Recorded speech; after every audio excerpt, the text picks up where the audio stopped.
It's Dennis Dyack. He's the director of Too Human, of course, the president of Silicon Knights. Thanks so much for joining me. Thanks for having me.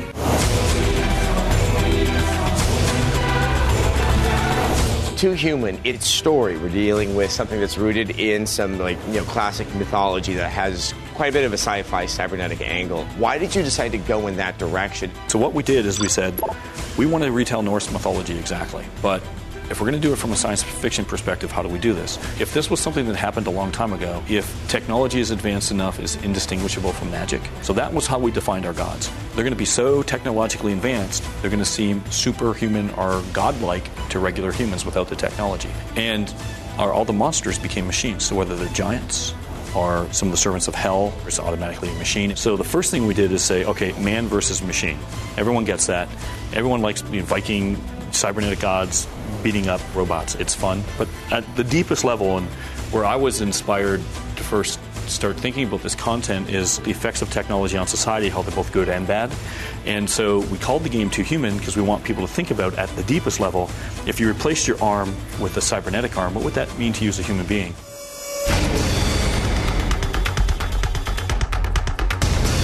You guys have always been very good at telling games and also having gameplay that fits with this. What is your strategy to be able to pull that off? What we did is the game itself is a merger on many levels. So it's a fusion between action and RPG.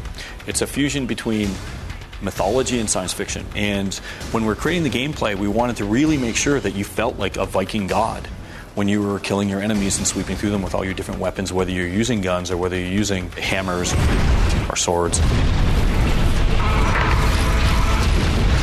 Now, of all the characters in Norse mythology, Baldur is not the one that stands out the most. Why go with a lesser character when we have Thor and we have Hel? That will come up in the first story. And the theme of the first story is discovery. That's one of the things you'll discover, why Baldur. And because he's mostly silent, it allows us to have a lot of creativity throughout the whole story. Where in Odin, in Heimdall, or Loki, they're really well described throughout the mythologies. Where Baldur, there's a few pieces where we can go, we can interpret all this, and we're trying to be as authentic to the mythologies as possible. Everything that happens there, we try to make sure it happens in Too Human, but with our interpretation and science fiction spin, of course. So from that perspective, it was really exciting. And without giving away any spoilers, every time someone asks a question of why Baldur, we're going to answer that in the story, and we think people are going to go, oh, I get it, that's why I did it. This is cool. It sounds very exciting, too. Thank you so much, Dennis. Cool. Thanks, Adam. Appreciate it.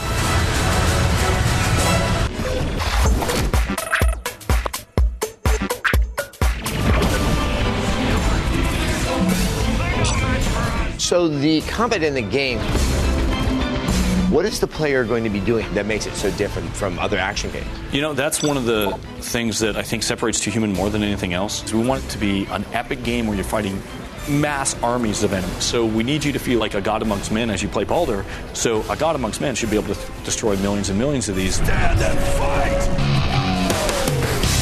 For gunplay, it's a lot like Geometry Wars. So dual analog stick, where you're moving with one stick, holding the triggers and using the right stick to target. And then for melee, you just let go of the triggers and it's dual analog as well. So you see an enemy that you want to hit, you just point in his direction.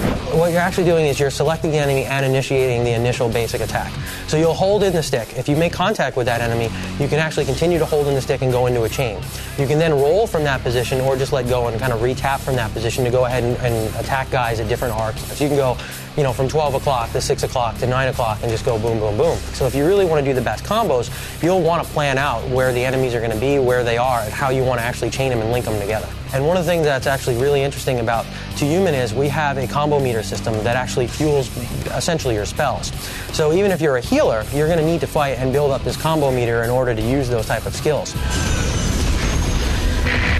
Another skill you'll want to master is the finisher. So if you push both sticks together when you're close up, you'll actually do a finisher attack. And that's a high damage, kind of a lengthier attack sequence that you can really concentrate on that one enemy. If you're actually at a distance from and you do both sticks together, you'll actually fire a fierce attack, which is a projectile. And that's really good at things like enemies that'll explode at you from a distance and stuff like that. But the key to any battle are the weapons you wield. And Too Human has a plethora to help you dish out your divine wrath. You've got 18 different combinations between melee and guns. You look at melee, you've got one-handed, two-handed, and dual-wield varieties of each type, which is sword, hammer, and staff. And if you look at some of the differences in there, like you can actually trigger status effects, which are like fire on your item. And if you use two-handed, you'll actually trigger that more often. If you use something like dual-wield swords, they actually have a bigger damage arc. That felt good. In range combat and guns, you've got a bunch of different varieties as well. You've got pistols, rifles, and heavy cannons. And all those actually have unique secondary fire. So the pistols have dual wield. You can fire 2 of them. The rifles actually have grenade ammunitions. And the cannon actually has blasts and charges and missiles. And those come in varieties of ammunition types, which change each of those guns as well.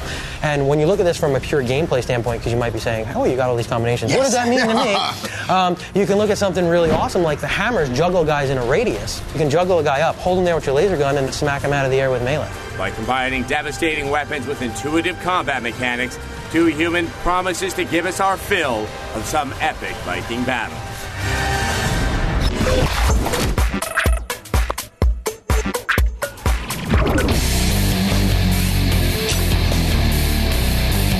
One of the coolest aspects of Silicon Knights' Nordic adventure is their desire for gamers to customize their own mythological experience through thousands of personal choices.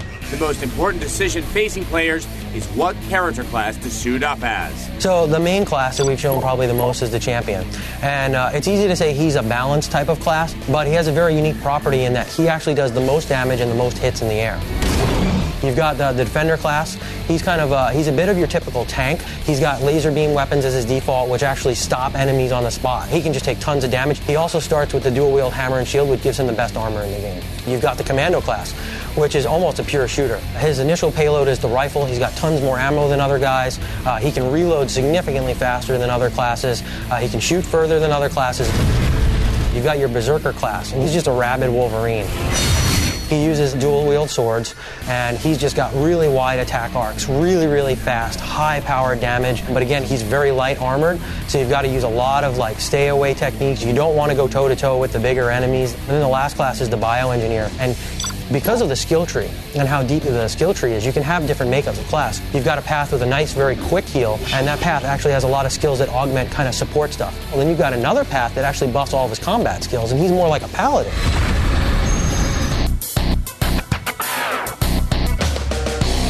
It really seems the game will play very, very differently depending upon your game style and the character classes. No, totally. I mean, there's so many variables. If you're, a tank class and you do want to go to town with your stats, you can get through most of the stuff, which is kind of the basic pointing and attacking. With the champion, he's actually got an advantage of the air combat, and you actually gain combo meter faster by killing enemies with these kind of finesse attacks in the air. But if you're maybe a berserker who has very little hit points but just tears people apart in melee, those are the guys who want to slide, and try not to stop and stay on the move and use those techniques. I mean, there's so many variables. Like even in, for example, you can customize your camera style.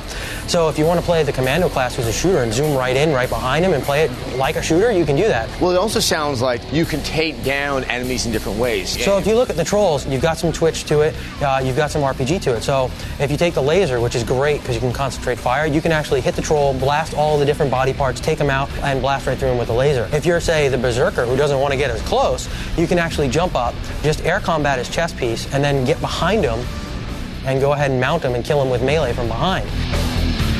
If you're not quite as adept and not quite as twitched to be able to do that, you can even go another step further and shoot out the legs, which actually changes his turning mobility and then makes it even easier to get behind him. So you've got all these different techniques. We kind of empower the player when we put it in their hands. I think that's the real strength of the system. So whether you're a shooter, a slasher, or a little bit of both, you'll be able to test your muscle when Too Human comes out this year.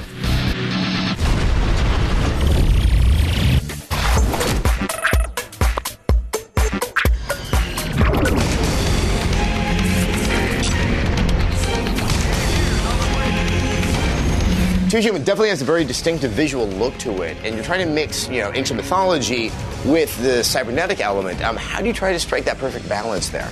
Behind me, kind of illustrated a lot of the art direction that we've taken through. Now, the rules that we have in play all start with content. It's not easy to actually pick the Viking world, something that's, mythology has been passed down for years and years and years, and mix it up with something that's a little bit different, the idea that you're a god because of the cybernetic implants, and kind of having that futuristic aspect to it. It's not your everyday combo. I mean, it's easy to show futuristic soldiers, but to pull in, elements that are actually true to the mythology, and show the elements that are actually showing the history of the characters, the personality of the characters, the atmosphere of the environments that actually relate to mythology, and adding all that with this mix that, hey, it's an RPG, we're going to be mixing matching armor sets and weapons, we have bazillions of them. It's a very, very big world that we're creating here. Loki, I will smash your bones into dust. It's not just two humans Norse gods that have received a cybernetic overhaul. The monsters have received a mechanical makeover as well. These crazy goblins and dark elves and trolls and undead creatures that are fighting against Baldur all the way through. The technology is completely different. It goes from something that is goblins, which are fairly primitive machine race. You build up a little bit more to something that's a little bit higher advanced for the dark elves.